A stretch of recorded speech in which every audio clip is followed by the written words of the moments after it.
Hello, family, and welcome to another episode of Role Model Makers Experts Cafe. I'm your host, Dr. L, the Parent Whisperer, and today with me, I have an amazing lady, Miss Linda Franklin Biggs.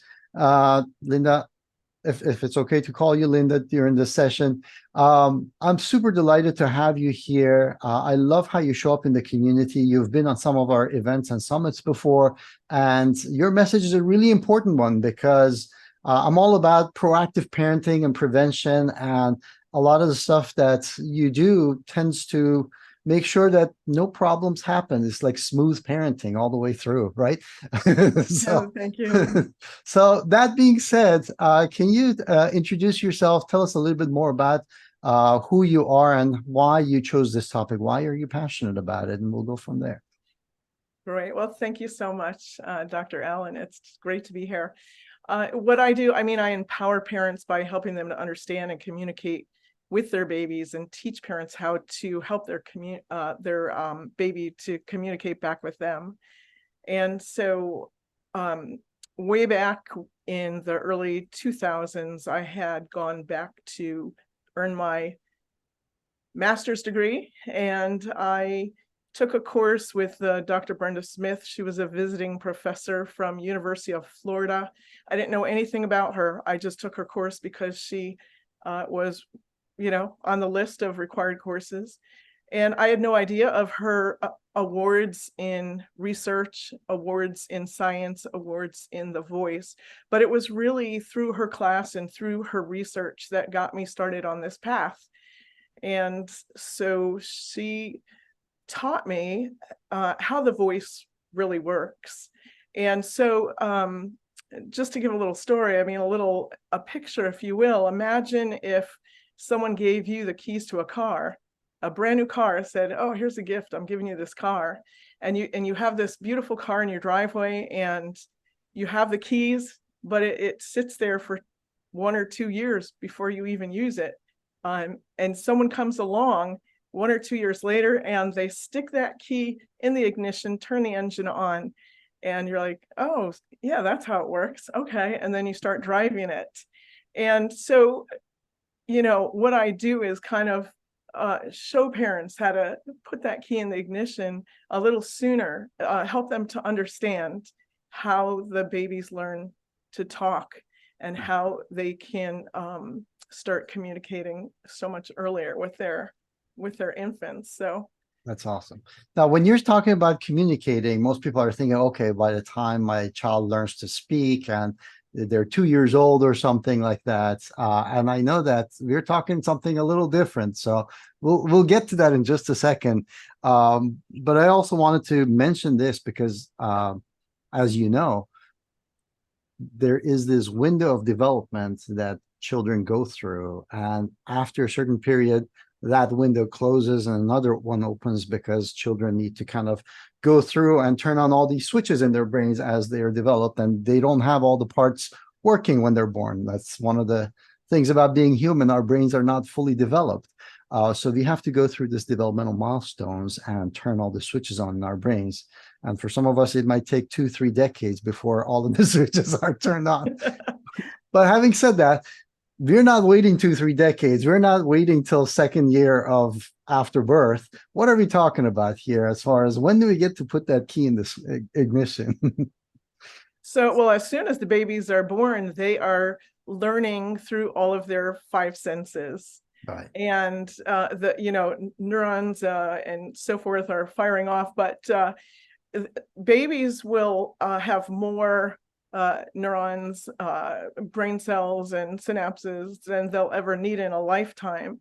And it's really important to start building those neural connections right from birth, because it was originally thought that at age 6, the brain would engage in this process called synapse pruning, where it eliminates synapses that are either not being used or they're just not strong, bridges, not strong synapses.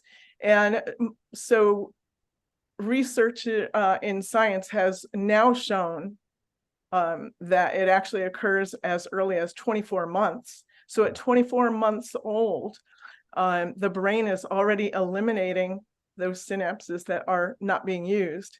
And so if we can learn how to engage our babies right from birth and,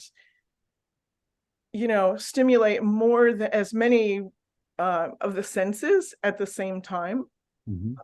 in an activity, then it will build a stronger neural connection. Yeah.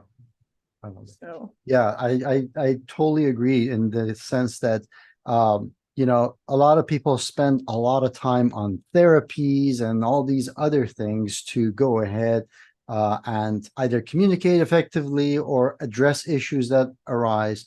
But the reality is that if the infrastructure, the actual hardware, is wired maximally and optimally, you have that much better of a choice, even if problems arise, to remedy the problems. So you can't emphasize infrastructure enough. And because the brain is sensory driven when it's development, it is essential to actually include and incorporate as many of these as early as possible to connect and retain and maximize this infrastructure that you're talking about, right? exactly.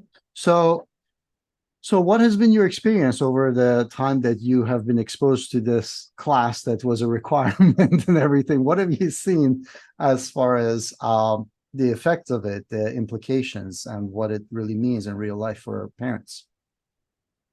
Well, I implemented it two different ways. Of course, Dr. Brenda Smith, her research was geared toward vocal pedagogy, teaching teachers how to teach children how to sing.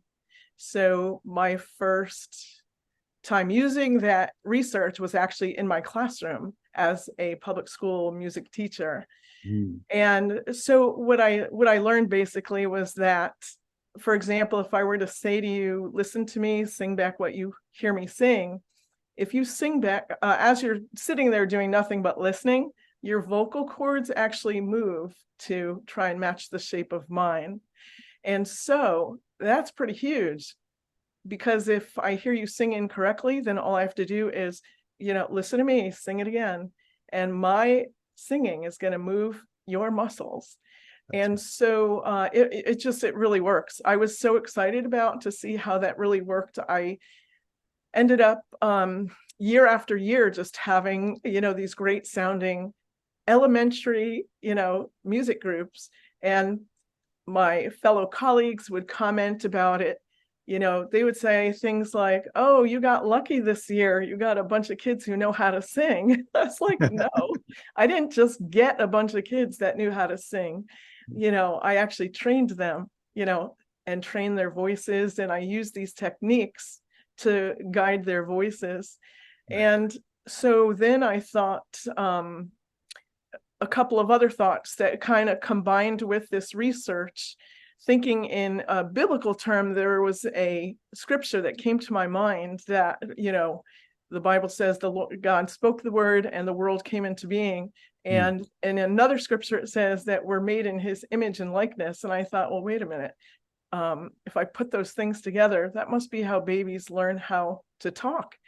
And so in 2013, I experimented further with my hypothesis about this. And I started working with my first granddaughter.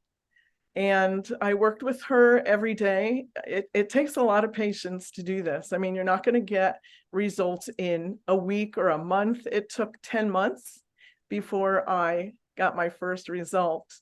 But at 10 months, she started to speak the alphabet. She said ABC, ABC. Then she said the next three letters, DEF. She never put those six letters together until 18 months. She recited the entire alphabet, articulating it very clearly. She not only could speak the entire alphabet, she knew their sounds. She visually knew the letters as well. At 12 months old, she was already fully conversant. And she understood not only how to say her numbers counting up to 8, but she actually knew how to apply and like count something, right. count dollar bills. And so by 24 months, she was labeled talented and gifted by her pediatrician, which being labeled talented and gifted actually wasn't even a goal. It wasn't even a thought on my radar. It just was one of the benefits that, came out of this. Mhm. But some of the other benefits that came out of it is that, most babies will put everything in their mouth. We always have to be careful about, what's around your house, because babies will pick things up and just put anything in their mouth. And we never had that with her. She never just put things in her mouth, because she understood, so early on, because I started working with her at 2 weeks old, on reading, on developing her voice, on comprehension, and doing a lot of brain stimulating type activities, but also not just brain stimulating activities, but activities that actually would assist her on her journey to language, and empowering her to articulate her thoughts. Right. So That's amazing. And this is all based on the same principle that we started talking about, basically. What yes. I want to mention for the audience members that this is some of the stuff that you're seeing on the outside that a child is able to do. But at the same time, there's internal stuff. In this day and age where we have mental health as a big concern in schools, anxiety, depression, suicide, school shootings, those type of things. There's stuff that also is happening on the inside, and it's based on the same principle, which is empathy, basically. And it's the same thing that if you see somebody's face and they're happy or sad, it changes your physiology on the inside as well. And being able to be empathetic with those around you is something that, with the screen age that we have, is less and less present in the generation that is now being raised. And it's a big concern, because that part of the brain is one of the higher brain centers. That's part of the executive functions. And Linda, what you're describing is something that, it doesn't come as a surprise to me, but I'm very happy that you have actually focused on bringing this to the attention of the parents, because we oftentimes don't give our kids enough credit for what they're actually capable of doing. And sometimes in society, we're looking at the outside results, but there's a whole bunch of stuff on the inside, whether it's their digestion, their mental health, their overall longevity, that all benefits from this extra effort. So thank you for doing that. So in your experience, what are some of the challenges or things that parents usually come to you that warrant this kind of an approach? Like, what do you see as a typical complaint or concern that the parents come to you with? That what do they want? And go from there. Well, if I can step back for a moment and just explain a scenario created from the pandemic.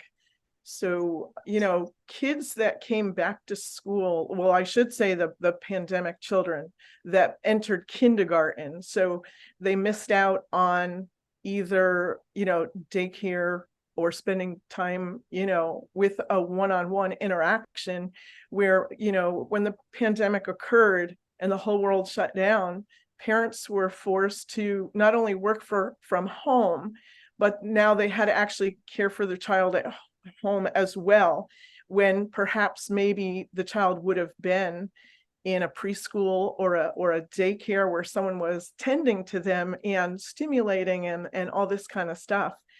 And so what we started seeing in kindergartners after the pandemic was that instead of that, I can do it, let me do it attitude that we usually see around age 3, right? Mm. As soon as the, baby can start talking and letting what they're thinking, they'll say, I can do it, right? I can do it. And instead of hearing that in 5-year-olds, we were starting to hear, I need help with this. I need help with this. They were very, very needy and just needing lots of help. And so I think that, if parents understand, these techniques and so forth, that right from the very beginning, right from bringing the baby home from birth, learning how to interact in really meaningful and purposeful ways, we can get back to that where a 3-year-old can say, hey, I can do this, Right. Absolutely. So, and parents don't have a lot of time, and so if we can maximize their time with their baby, then I'm all about that as well. Absolutely. I think when I was first starting out in the online world, when I was surveying the parents as far as what is it that they want for their kids, like that happiness and health and happiness were like right up there on top of the list. It wasn't money, it wasn't success, it was health and happiness. And to be able to kind of package that into quality time that parents can have with their kids, and at the end of it, the result is health and happiness. That's a pretty amazing package that you could put together. Yes, well, I can give you a real quick, simple tip right now about Yeah, happiness. I absolutely. mean, think about this. Think about if a friend of yours showed up at your house and said, "Oh, I just brought you this nice meal. I know that you've been so busy and you haven't had time to even take care of yourself." And, you know, there's an element of surprise there, right? But the first thing, of course, you feel gratitude, and then in comfort in knowing that someone knew you enough that what you were going through, that they cared for you and met your need before you even asked, or let anyone know that you have a need, right? Right. So there's comfort, there's security in that. And so if you can get to know your baby really well, know their schedule, know the little nuances of the baby, and then try and meet their needs before they cry, before they give you that signal that they're looking. For example, an average baby will eat every 4 hours. So if you know that, I know when my son was my firstborn came along, I actually wrote down on the refrigerator all the times that I fed him. So I would look at my watch, it's time to feed him. I didn't wait till he cried. Mhm. I fed him on a schedule. And Right. then once I fed him, I know, well, when you feed someone, they're going to need a diaper change. So instead of waiting until they're crying, meet those needs, by checking, check 20 minutes later. Don't wait for them to cry. So there's comfort and security in knowing that someone is watching out for you and taking care of you. And even though they're just an infant, they're really able to absorb that information. Right. And it changes their physiology. They all of a sudden feel they're supported, they're less shy, more confident as a result. So yeah, absolutely. Great tip. What would be something that the parents who are watching this could implement after watching this, like a one tip that they could actually do to stimulate that neuron thing that we were talking about earlier on? Well, to stimulate the neurons, like I said earlier, you really want to involve as many senses, as many of their senses as possible. So, one example might be when you're playing music, whether you're actually, playing some music or if you're singing, um, then also maybe gently tapping them on the belly with a steady beat, or tapping their toes, tapping their hands, or just taking their hands and clapping their hands together for them in a steady beat, because this is a huge foundation for even language and development. Beat and rhythm are huge foundations for language and development. So when we can incorporate this, they're hearing the music, they're feeling also the Right. vibrations of the music, Absolutely. but now you're also involving touch, Right. and feeling. You're you know, either tapping their belly or clapping their hands, as I said. So that's involving three senses right there. I love that. And if they can boogie, that will be good too. And moving, yes, yeah, moving. Right. I mean, Awesome. you can do that right from birth. I mean, I started working with my granddaughter when she was 2 weeks old. Right. Right. This actually, guys, this is a gem, what she just mentioned, because your brain has these different parts, and we don't derive the human's brain power from having the biggest brains. We actually get it because we have many specialized parts that can work together simultaneously and bring about a desired effect. And but in order to bring them together to work the way we want it to, they need to be coordinated. So, like you said, rhythm, timing, you're putting language in there, you're putting movement in there, you're putting touch. And then when you're moving, also your eyes have to adjust, your ears have to balance you, all of these things. So it's very multimodal is what we call it. So really, really golden tip right there when it comes to music. Thank you, Linda. How can people find out more about you? Because I know there's a lot more of these tips that you actually have for people. So let us know, how can people connect with you? Yes, there is a lot more where that came from. You can reach me at my email address, branfordmusicstudio@gmail.com, or my website, www.branfordmusic.com. Awesome. Guys, I'm going to put that along with a whole bunch of other stuff that Linda has very generously offered, including a gift, in the description. So be sure to go ahead and check all of those out. Also, make sure that you connect with Linda. And this is something that we always talk about. You want to role model the behavior that it's okay not to have all the answers. It is okay to reach out for help. And there are actually good people in the world that want to support us, for our kids to see that, so they're not afraid of this big bad world. And it's okay to connect to other human beings. This is something that's really lacking in today's world. So connect to Linda. If you haven't already done so, make sure you click subscribe, connect to the channel, so we have more experts. When they come in, you get notified and you can see all the amazing skills and experience that they bring for you, as well as gifts like Linda has provided in this particular case. So we highly encourage you to do that. Linda, thank you so much for being here. This was a fun conversation, and I could talk Yes, I at enjoyed it. length about how you put all of these things so awesomely together and your experience. Any final words for our audience members before we finish today? Well, repetition. That's a key word too, repetition. So, a lot of people don't like repetition. They get bored, or they feel like they're not making progress, Right. And with babies, repetition is progress. Right. That's how our body functions. So so we just gotta comply with the universe and work with it instead of against it. So Yeah. absolutely, repetition is the key. That's how those neurons also connect and stay connected, and the pruning ends up not happening because they're getting stimulated every time you repeat something, basically. So really, really important stuff. Awesome, Linda. I really appreciate it, guys. Be sure to check the description. Make sure you connect and subscribe. Until next time, cheers. Thank you.